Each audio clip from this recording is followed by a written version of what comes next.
Tanya Khanna bulletin की शुरुआत आज हम कर रहे हैं सबसे बड़ी खबर के साथ। पूरा देश एक और जहां शहीदों की शहादत पर गर्व कर रहा है, वहीं गुस्से में सरकार से बस एक ही मांग की जा रही है कि 25 जवानों की शहादत का बदला लिया जाए, नक्सल के नासूर को खत्म किया जाए। कल छत्तीसगढ़ के सुकमा में हुए नक्सली हमले में 25 जवान शहीद हो गए थे, 7 जवान इस हमले में जख्मी हुए हैं। आशंका है कि नक्सलियों ने 7 जवानों को बंधक बना लिया है, क्योंकि उनका अब तक कुछ पता नहीं है। इस बीच गृहमंत्री राजनाथ सिंह आज रायपुर जा रहे हैं, जहां पर वो सुरक्षा हालात का जायजा लेने वाले हैं।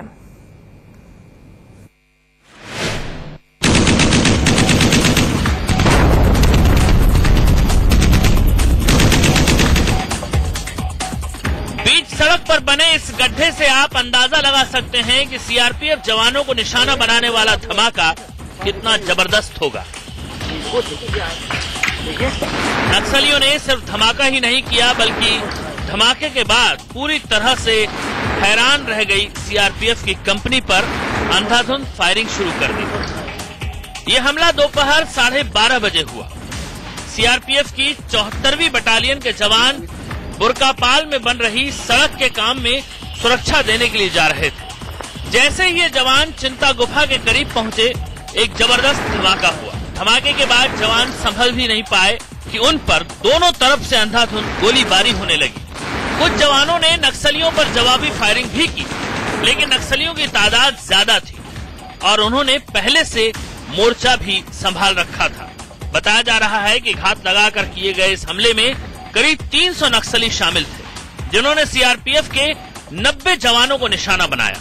बताया जा रहा है कि हमला करने वालों में महिला नक्सलियों की तादाद भी अच्छी खासी थी। हमले के बाद मची अफरा तफरी में नक्सलियों ने जवानों की राइफलें भी लूट ली। सूत्रों के मुताबिक इस हमले को नक्सली कमांडर हिडमा ने अंजाम दिया है। हमले की वजह बुरकापाल में बन रही सड़क को बताया जा रहा है। नक्सली इस सड़क का लगातार विरोध कर रहे थे। उन्हें डर था कि अगर सड़क बन गई तो सुरक्षा बल सीधे उनके गढ़ तक पहुंच जाएंगे।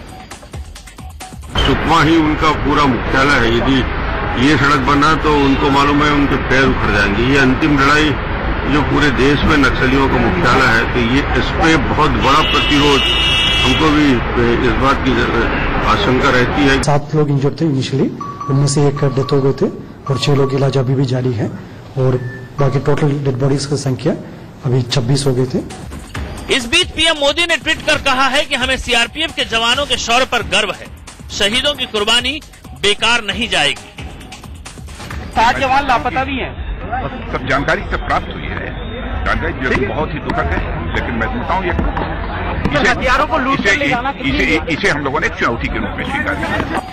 घायलों को हेलीकॉप्टर से रायपुर लाया गया, जबकि कोबरा बटालियन को नक्सलियों पर जवाबी कार्रवाई के लिए भेज दिया गया है। बताया जा रहा है कि नक्सलियों की कोबरा बटालियन के जवानों से मुठभेड़ भी हुई। पूरा देश नक्सलियों के खिलाफ कड़ी कार्रवाई की मांग कर रहा है। Rakesh Kumar Singh, Delhi, India news. तो करीब 300 नक्सल भी हुई। पूरा देश नक्सलियों के खिलाफ कड़ी कार्रवाई की मांग कर रहा है। Rakesh Kumar Singh, Delhi, India news. तो करीब 300 नक्सलियों ने घात लगाकर सीआरपीएफ के जवानों पर यह हमला किया। इस बड़े हमले को नक्सलियों ने किस तरह से अंजाम दिया, हमारे संवाददाता संजय शेखर ने नक्सली हमले में घायल हुए चश्मदीद जवान शेर मोहम्मद से बातचीत की। सुकमा में एक बार फिर से नक्सलियों ने बड़ा हमला किया है, जिसमें 12 जवान शहीद हो गए हैं। वहां से काफी संख्या में जवानों को जो है लेकर के यहाँ पर आए हैं और यहाँ पर अभी अस्पताल में तमाम जवानों का जो है इलाज चल रहा है। जो डॉक्टरों ने बताया उसमें यहाँ पर जो जवान हैं उनको अभी कुछ देर ऑब्जर्वेशन में रखा जाएगा और उसके बाद ही स्थिति जो है सारी चीजें जो है स्पष्ट हो पाएगी। और तमाम डॉक्टरों की टीम यहाँ पर लगातार लगी हुई है और जो है वो चीजों को देख रही हैं, चीजों को वो कर रही है। अब शेर मोहम्मद है, इनसे बातचीत करते हैं। कैसे हमला हुआ था सर? आरोपी हमारी लगी हुई थी, सड़क निर्माण का काम चल रहा था हमारा, तो वहाँ पे 300 नक्सलियों ने हमारे ऊपर अटैक कर दिया। बाकी हमने उनको मुंहतोड़ जवाब दिया। हमने बहुत नक्सलियों को मारा है। बाकी हमारे जवान कुछ शहीद हुए हैं, घायल भी हुए हैं। तो क्या सूचना पे आप लोग निकले थे और कैसे हमला हुआ? सूचना सर हमारे पास कुछ नहीं थी। सूचना यही थी कि हमारे को सड़क का काम कराना है। सीओ साहब की तरफ से आदेश आया था कि हम प्राइवेट लेबर जो हमारे पास में है उसको लेके हम काम करा रहे थे और हमने आरोपी लगाई हुई थी सड़क के चारों तरफ कि इनको नक्सली ना मार दें प्राइवेट लेबर को। तो लगभग 12-1 बजे दोपहर में जवानों के ऊपर नक्सलियों ने मतलब फायरिंग खोल दिया, चारों तरफ से घेरबंदी करके। एम्बुश था, ब्लैक डांगरी में थे सारे नक्सली जो कि मिलिट्री दल के थे। बाकी हमने भी उनको मुंह तोड़ जवाब दिया, हमने बहुत नक्सलियों को मारा है। हमने उनकी बॉडी रिसीव नहीं की क्योंकि हमारे जवान घायल हो गए, तो हमने सोचा इन जवानों को उठाओ और सीधा हेलीकॉप्टर से सीधा इनको रायपुर हॉस्पिटल ट्रीटमेंट के लिए भेजो। नक्सलियों की कितनी संख्या रही होगी? 300। उसमें महिला नक्सली भी थी, ग्रामीण आदमी भी थे जो कि AK-47 ऑटोमेटिक हथियार थे उनके पास। गाँव वाले भी शामिल है नक्सलियों के बीच में। क्या सुनने में आया ग्रेनेड से भी हमला? हाँ सर, ग्रेनेड से हमारे ऊपर हमला हुआ है, रॉकेट लॉन्चर जो होता है, और बाकी ऑटोमेटिक जितना SLR इंसास हथियार है उन्होंने फायर किया हमारे ऊपर। फिर हमने उनको मुंहतोड़ जवाब दिया, हमने भी बहुत फायर किया। ऐसी जानकारी मिल रही है कि आप लोगों के हथियार भी ले गए? नहीं, जो जवान शहीद हो चुके हैं हो सकता है उनके ले गए हों। मेरे सामने ऐसी कोई वारदात नहीं हुई। जब तक हम वहाँ पे थे फील्ड के अंदर हमने उनको मुंहतोड़ जवाब दिया, बाद में हो सकता है ले गए हों। कितने बजे हमला किया था पहला लगभग 12 बजे दोपहर में, लगभग 12-1 का टाइम हो रहा था, तब उन्होंने हमारे ऊपर अम्बुश कर दिया। आप लोग कितनी की संख्या में थे? 150 की स्ट्रेंथ थी हमारी, CRPF जवान 150 की स्ट्रेंथ थी हमारी। सभी एक साथ चल रहे थे या अलग अलग थे? 2 फाइल में थे, एक सड़क के लेफ्ट साइड में फाइल थी और एक फाइल थी सड़क के राइट साइड में। तो हमारा जो एनकाउंटर हुआ है डेल्टा कंपनी जो 74 बटालियन की फर्स्ट में थी, तो वो राइट साइड में थी, सड़क के राइट साइड में। वहाँ पे गोलियां चलाई है नक्सलियों ने हमारे ऊपर, फिर हमने उनको मुंह तोड़ जवाब दिया। ब्लास्ट भी किया है? नहीं, ब्लास्ट तो नहीं किया, रॉकेट लॉन्चर फोड़ा है हमारे ऊपर, हमने भी रॉकेट लॉन्चर फोड़ा है उनके ऊपर। मुठभेड़ काफी जबरदस्त हुई है और नक्सली भी काफी तादाद में मारे गए। 4-5 नक्सली मैं खुद अपने हाथों से गोली मारा हूं मैं। बाकी मेरे जब लग गया सीने में, चेस्ट में गोलियां लगी हैं तो मेरा ब्लड प्रूफ जैकेट बांधा हुआ तो समय बच गया। बाकी जो जवान हमारे घायल हुए थे, चेस्ट में बाजू में गोली लगी, उनको उठा के हमने मोबाइल बंकर में डाला, उनको फिर हेलीकॉप्टर से सीधा रायपुर लेकर आए घटनास्थल से। नक्सलियों के पास किस तरह के हथियार रहे होंगे? यही थे sir, AK-47 INSAS SLR automatic थे, सारे वेपन ऑटोमेटिक थे उनके पास भी। जो वेपन हमारे पास है वही वेपन नक्सलियों के पास भी थे। आपने नक्सलियों को भी मारा? मैंने 4-5 नक्सलियों को मारा। बाकी हमने जो जवान घायल थे गंभीर रूप से उनको हेलीकॉप्टर से घटनास्थल से तुरंत ट्रीटमेंट के लिए लाए। बाकी पीछे से कोबरा कमांडो की टीम 201-206 कोबरा कमांडो जो है वो वहाँ पे घटनास्थल पर पहुंच चुकी थी मेरे आने के बाद में, और वहाँ पे एनकाउंटर जारी था। आपको लगता है कि कोई चूक हो गई होगी? नहीं, चूक किसी की नहीं है, चूक किसी की नहीं है। वहाँ पे बहुत ज्यादा डेंजर इलाका है, तो वहाँ पे ये तो चलता ही रहता है, चूक का कोई मतलब नहीं। जवानों की कोई चूक नहीं है, जवान बहुत एक्स्ट्रा अलर्ट थे। चूक ये हुई है कि नक्सलियों ने एनकाउंटर करने से हमारा पहले, मुठभेड़ करने से पहले, जो गांव वाले लोकल बंदे थे ग्रामीण, उनको हमारे पास भेजा है भैंस चराने के लिए, गाय चराने के लिए, और उन्होंने हमारी पोजीशन जाहिर की है पहले कि कितने बंदे कहाँ बैठे हुए हैं। उसके बाद में नक्सलियों ने हमारे ऊपर फायर किया। तो गांव वालों को तो मान नहीं सकते, हम उनके पास वेपन नहीं, हथियार नहीं है, कैसे मार देंगे, मानवाधिकार लागू है। तो जो नक्सलियों ने हमारे ऊपर गोलियां चलाई जवानों के ऊपर, उनको हमने बहुत मारा, वो भी बहुत मारे नक्सलियों को। तो उसके बाद में आ गया इधर हॉस्पिटल। तो ये है घायल एक जवान, इनका कहना है कि किसी तरह की चूक नहीं हुई थी, पूरे तमाम जवान जो थे वो काफी अलर्ट थे, लेकिन नक्सली जो है पहले वहां पर ह्यूमन शील्ड का इस्तेमाल किया, जो स्थानीय ग्रामीण है उसको आगे किया, और उसके बाद इनके लोकेशन को लेकर के, इनके पोजीशन को लेकर के, और उसके बाद ताबड़तोड़ हमला कर दिया, जिसमें 12 जवान शहीद हो गए और 6 जवान बुरी तरीके से घायल है। कैमरामैन साजिद हाशमी के साथ संजय शेखर, इंडिया न्यूज, रायपुर। तो संजय शेखर ने इस जवान से जब बात की उस वक्त तक जो खबर आई थी वो ये थी कि 12 जवान शहीद हुए, लेकिन इस वक्त की अपडेटेड जानकारी आपको बता दें, इस पूरे हमले में 25 जवान शहीद हुए हैं, 7 जवान घायल बताए जा रहे हैं और 7 जवानों का अब तक कुछ अता पता नहीं चल पाया है। आपने शेर मोहम्मद को सुना, उस वीर जवान को सुना जो कि CRPF की उस बटालियन का हिस्सा थे, और उन्होंने बताया कि कैसे ऑटोमेटिक हथियार इन नक्सलियों के पास थे। गांव वालों के साथ मिली भगत के साथ इस हमले को अंजाम दिया गया। गया है। लेकिन अब आपको दिखाते हैं कि पिछले कुछ सालों में इस तरह से नक्सली हमलों में हमने अपने कितने जवानों को खो दिया है। ग्राफिक्स के जरिए आप देख रहे हैं छत्तीसगढ़ में नक्सली हमलों में 2011 से लेकर 2017 तक हमने कितने जवानों को खोया है। 2011 में 67 जवानों को हमने खोया, 2012 में 36 जवानों को हमने खोया, 2013 में 45 जवान शहीद हुए थे छत्तीसगढ़ में हुए नक्सली हमले में, 2014 में 55, 2015 में 41, 2016 में 36 और अब ये जो सबसे बड़ा नक्सली हमला हुआ है 2017 में 72 अब तक जवानों को हमने इस साल में खोया है छत्तीसगढ़ में हुए नक्सली हमलों में। सीधे रुक करते हैं। ब्यूरो चीफ राकेश कुमार सिंह इस वक्त दिल्ली में किरण रिजिजू के घर के बाहर से हमारे साथ जुड़े हुए हैं। राकेश, सबसे बड़ी बात तो यह है कि क्या इसे एक बड़ा इंटेलिजेंस फेलियर नहीं माना जाए? इतना बड़ा हमला होता है, 300 नक्सली घात लगाकर बैठते हैं और हमारे जवानों पर हमला करते हैं। उनके पास ऑटोमेटिक हथियार होते हैं। हमने एक जवान को सुना जो कि कह रहे थे ग्रेनेड, रॉकेट लॉन्चर, जो हमारे पास है वो सब कुछ उनके पास है। गांव वालों के साथ उनकी मिली भगत है, गांव वालों को ह्यूमन शील्ड की तरह वो इस्तेमाल करते हैं। क्या ये बड़ा इंटेलिजेंस फेलियर नहीं है कि इतना बड़ा हमला हो जाता है? देखिए तानिया, जहां तक गृह मंत्रालय की बात है, गृह मंत्रालय की माने तो ये साफ है कि जिस जगह पर जो नक्सलियों ने हमला किया है उसे वार जोन के रूप में नक्सली इसे देखते हैं, क्योंकि यहां पर जो रोड बनाया जा रहा है इसको लगातार जो है नक्सली इसका विरोध करते रहे हैं।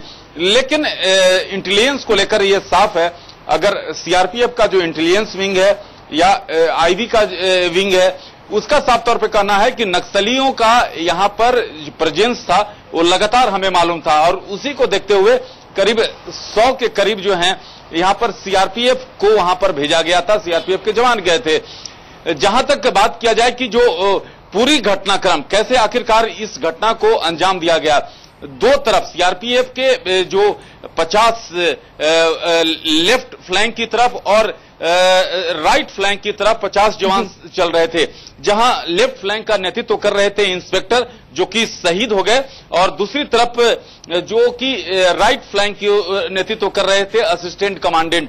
तो ये जो नुकसान हुआ है वो जो इंस्पेक्टर लीड कर रहे थे उस पार्टी को, सीआरपीएफ पार्टी को ज्यादा नुकसान हुआ है। जो शहीद हुए हैं करीब 24 जवान जो शहीद हुए हैं उसमें अधिकतर इन्हीं के हैं।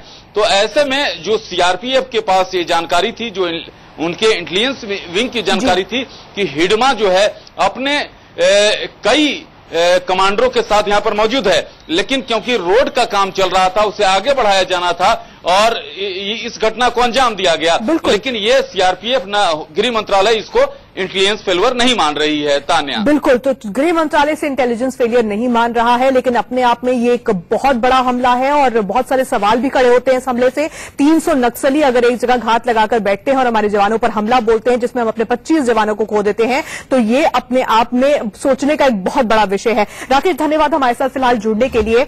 नक्सली हमले में 25 जवान शहीद हुए, 7 जवान जख्मी हुए। आपको हम 4 तस्वीरें एक बार फिर से दिखाते हैं। नक्सली हमले में दरभंगा के नरेश यादव, आरा के रहने वाले कांस्टेबल अभय मिश्रा, सोनीपत के राम मेहर और सीकर के रहने वाले बानाराम शहीद हुए हैं। जैसे ही जवानों के शहीद होने की खबर इनके घर वालों को मिली, इनके घरों में मातम पसर गया। ये वो वीर जवान हैं जो कि नक्सल प्रभावित इलाकों में देश की रक्षा के लिए तैनात रहते हैं और इस हमले में शहीद हुए।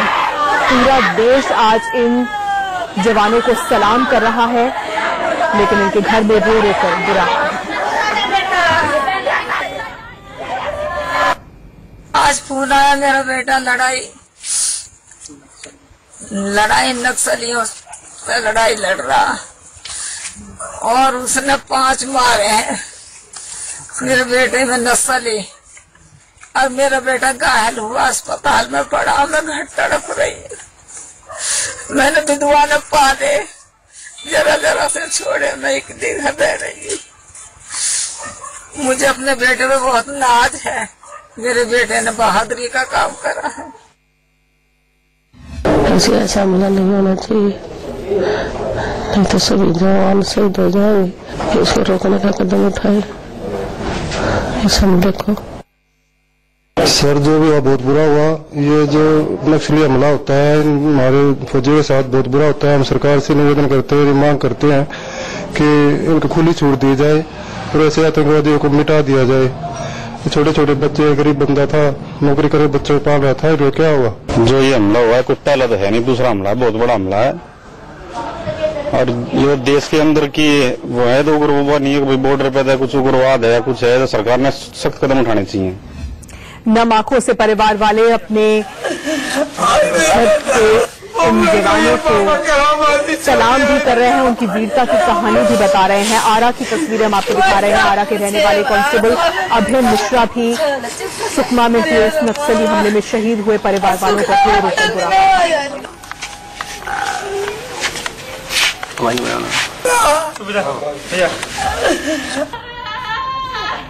और अब ये तस्वीरें जो आप देख रहे हैं, ये सीकर के बानाराम के घर की तस्वीरें हैं। बानाराम की सुकमा में नक्सली हमले में शहीद हुए। सीकर में उनके घर में मातम पसरा हुआ है।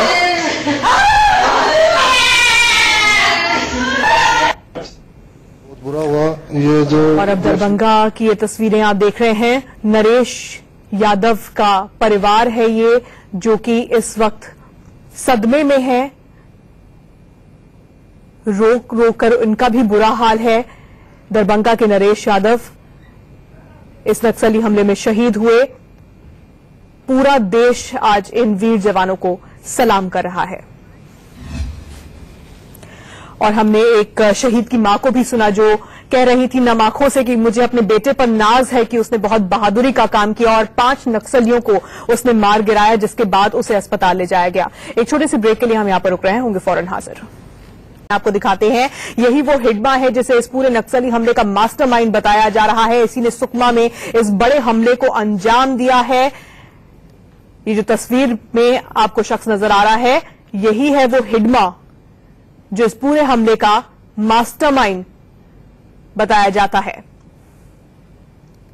300 नक्सलियों ने घात लगाकर सीआरपीएफ के जवानों पर हमला बोला। ऑटोमेटिक हथियारों से ये लैस थे। इनके पास ग्रेनेड, रॉकेट लॉन्चर जैसे असला मौजूद थे। और हिडमा की तस्वीरें इस वक्त हम आपको दिखा रहे हैं। वो हिडमा जो इस बड़े नक्सली हमले का मास्टरमाइंड है। नक्सली कमांडर हिडमा की तस्वीरें इस वक्त आपके सामने हैं।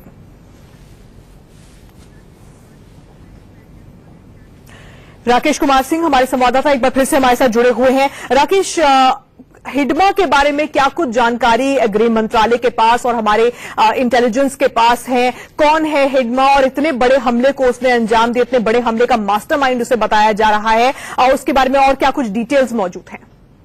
देखिए तानिया, इंडिया न्यूज ने कल देर शाम 7 बजे ही ये बता दिया था कि आखिरकार जो खुफिया एजेंसियों के पास जानकारी है उसके मुताबिक इस नक्सली हमले का अगर जिम्मेवार कोई है तो वो है 1st PLGA बटालियन का कमांडर हिडमा। और हिडमा का जो इंडिया न्यूज चैनल पर आप देख रहे हैं कि जो यही पोस्ट उसका चित्र है, और ये खतरनाक कमांडर माना जाता है। और ये अर्धसैनिक बल के साथ साथ जो छत्तीसगढ़ पुलिस पर हमले करने का ये कई मामले में आरोपी रहा है। तो ये सुरक्षा एजेंसियों के सूत्रों की माने तो हिडमा ही जो है इस नक्सली हमले का मुख्य साजिश करता है। बिल्कुल राकेश, धन्यवाद हमारे साथ जुड़ने के लिए। तो राकेश बता रहे हैं कि हार्डकोर नक्सली कमांडर हिडमा पर शक है कि इस पूरे हमले का वो मास्टरमाइंड है और उसी ने इस पूरे हमले को अंजाम दिया है। उसकी तस्वीर भी इस वक्त हम देख रहे हैं। एक छोटे से ब्रेक के लिए नमस्कार, मैं हूं आपके साथ रोहित पुनेठा। पूरा देश एक ओर जहां शहीदों की शहादत पर गर्व कर रहा है, वहीं गुस्से में सरकार से बस एक ही मांग की जा रही है कि 25 जवानों की शहादत का अब बदला लिया जाए। नक्सल के नासूर को खत्म करो। नक्सली हमले में 25 जवान शहीद हो गए हैं, जबकि 7 जवान जख्मी हैं। शहीदों के घरों में मातम पसरा हुआ है। परिवार वाले अब बस सिर्फ एक मांग कर रहे हैं कि घर के इन दुश्मनों को खत्म करो, इन्हें सबक सिखाओ। आप 4 तस्वीरें इस वक्त देख रहे हैं अपने टेलीविजन स्क्रीन पर। नक्सली हमले में दरभंगा के नरेश यादव, आरा के रहने वाले कांस्टेबल अभय मिश्रा, सोनीपत के राम मेहर और सीकर के रहने वाले बनाराम शहीद हो गए। ये वो नक्सली हमला है जो कि सुकमा में नक्सलियों ने अंजाम दिया। 300 नक्सलियों ने घेर कर हमारे जवानों को गोलियों से भून डाला और अब उनके परिवारों से सिर्फ एक आवाज उठ रही है कि कब तक देश के वीर सपूत यूं ही शहादत देते रहेंगे, कब तक नक्सलियों की गोली का निशाना बनते रहेंगे। वक्त है कि अब सरकार एक्शन में आए, बदला ले। हमले में बुलंदशहर के रहने वाले सीआरपीएफ के जवान शेर मोहम्मद को भी कई गोलियां लगी हैं। शेर मोहम्मद के घरवाले उनकी सलामती के लिए दुआ मांग रहे हैं। न सिर्फ घरवाले बल्कि पूरा गांव इस वक्त एक है, सबके हाथ उठे हुए हैं और दुआ मांगी जा रही है कि शेर मोहम्मद जो कि इस हमले में जख्मी हुए हैं बस वो बहुत जल्द दुरुस्त हो जाए। लेकिन इसके साथ ही साथ गांव वालों में गुस्सा भी है, नाराजगी भी है कि कब तक देश के जवान यूं ही अपनी शहादत देते रहेंगे। 300 नक्सलियों ने घेर कर इस वारदात को, इस हमले को अंजाम दिया और इस वक्त तस्वीरें जो हम आपको दिखा रहे हैं ये सोनी, गुस्सा भी है, नाराजगी भी है कि कब तक देश के जवान यूं ही अपनी शहादत देते रहेंगे। 300 नक्सलियों ने घेर कर इस वारदात को, इस हमले को अंजाम दिया और इस वक्त तस्वीरें जो हम आपको दिखा रहे हैं ये सोनीपत की तस्वीरें हैं।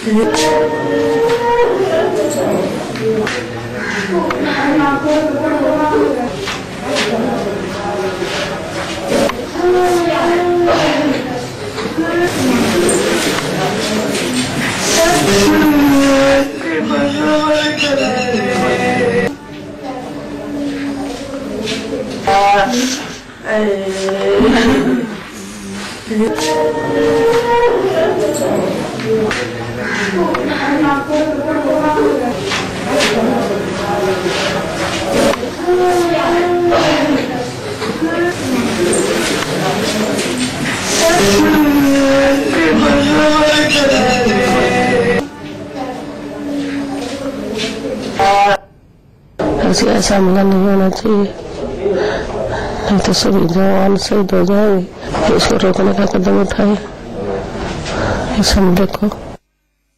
सर जो भी हुआ बहुत बुरा हुआ। ये जो नक्सली हमला होता है हमारे फौजियों के साथ बहुत बुरा होता है। हम सरकार से निवेदन करते हुए मांग करते हैं कि इनको खुली छूट दी जाए और ऐसे आतंकवादियों को मिटा दिया जाए। छोटे छोटे बच्चे, गरीब बंदा था, नौकरी करे बच्चों को पाल रहा था, ये क्या हुआ? जो ये हमला हुआ है कोई पहला तो है नहीं, दूसरा हमला बहुत बड़ा हमला है और ये देश के अंदर की वो है तो उग्रवाद नहीं है, कोई बॉर्डर पे था कुछ उग्रवाद है कुछ है, तो सरकार ने सख्त कदम उठाने चाहिए।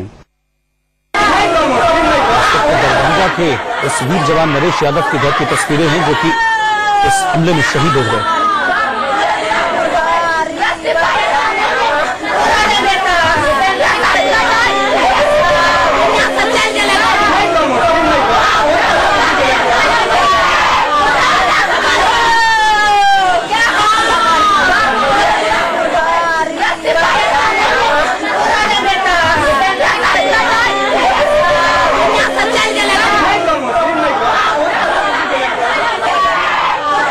घरवालों का रो का बुरा हाल है। आप तस्वीरें देख पा रहे हैं दरभंगा के नरेश यादव के घर कैसा मातम इस वक्त पसरा है।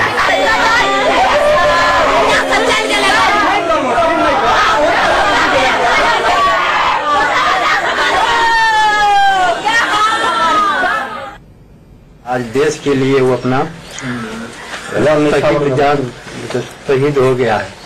हमने ऐसा बेटा था ना सबको दे, ऐसा बेटा सबको दे। मेरा बेटा देश के लिए शहीद हो गया। मेरे गांव के समाज के मेरा गौरव है जो मेरा बेटा देश के लिए शहीद हो गया।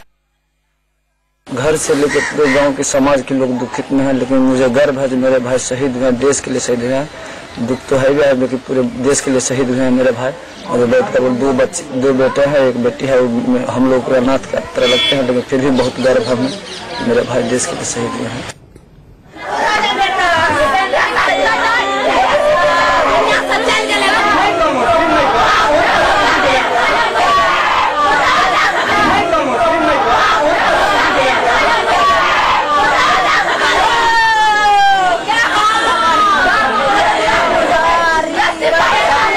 शहीद जवानों के घर से आवाज उठ रही है, आंखों में आंसू है, दिल में दर्द है, लेकिन आवाज भी है, गुस्सा भी है कि आखिर कब तक यूं ही ये जवान मारे जाते रहेंगे, कब तक सरकार यूं ही चुप रहेगी, कब तक तो नक्सलियों के खात्मे के लिए ठोस रणनीति नहीं बनाई जाए।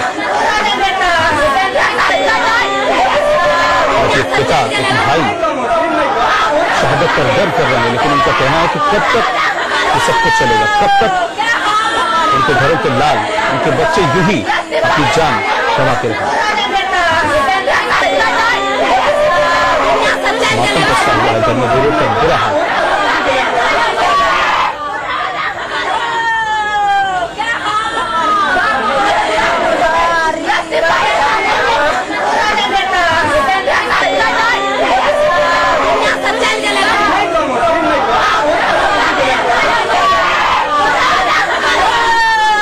दरभंगा के नरेश यादव नक्सलियों के इस हमले में शहीद हो गए। बिहार के दरभंगा के बहादुरपुर थाना इलाके के अहिला गांव के रहने वाले थे नरेश यादव। जैसे ही उनके परिवार को उनकी शहादत का पता चला, रो रो कर बुरा हाल पूरे परिवार।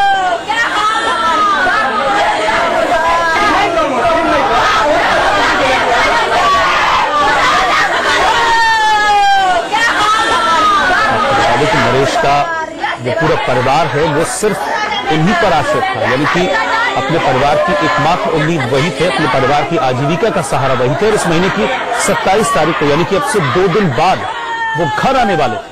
लेकिन विडंबना देखिए कि नरेश तो नहीं आ सके अपने घर, उनकी शहादत की खबर जरूर उनके घर पहुंच गई, जिसके बाद घर वालों का रो रो कर बुरा हाल है। हर उस पल को याद कर रहे हैं घर वाले जब नरेश उनके साथ हुआ करते थे, लेकिन साथ ही साथ गुस्सा और नाराजगी भी है उनके बीच।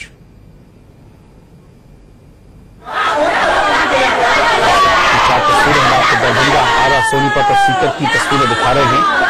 ये वो तस्वीरें हैं जो कि अपने लाल को, अपने बेटे को होने के बाद सामने आई है। किसी का बेटा शहीद हुआ है, किसी का भाई शहीद हुआ, किसी का दोस्त, किसी का रिश्तेदार शहीद हुआ नक्सलियों के इस हमले में। और अब लोगों की सिर्फ एक आवाज उठ रही है कि आखिर कब तक। बेहद गुस्सा है, दर्द है, आंखों में आंसू हैं, लेकिन सवाल भी है कि आखिर कब।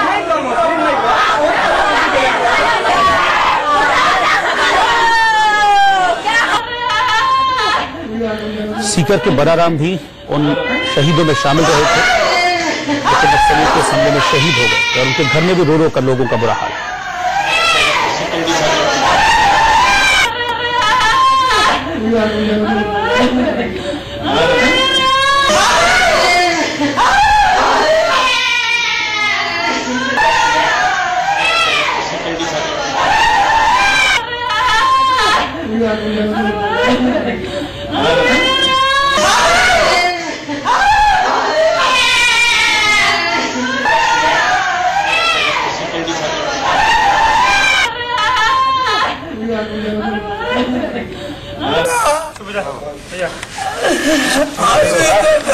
तस्वीरें बिहार के आरा की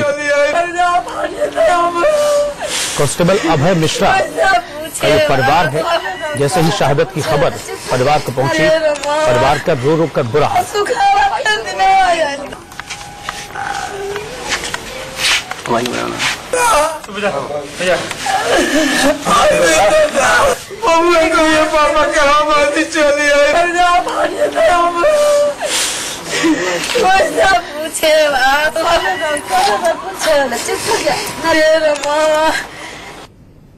न्यूज देखो, न्यूज में नाम आया, नाम आने के बाद किसी का बुरा हाल हो जाता है। बताई है कब जान खुलेगा, कब जान खुलेगा। 2012 में लास्ट बार माँ से बात किए थे, कब हो 2-4 मिनट बाद हुआ, कट गया, फिर टावर नहीं मिला। देश के लिए शहीद हुए हैं, गर्व है हमें। बड़ा भाई थे हमारे।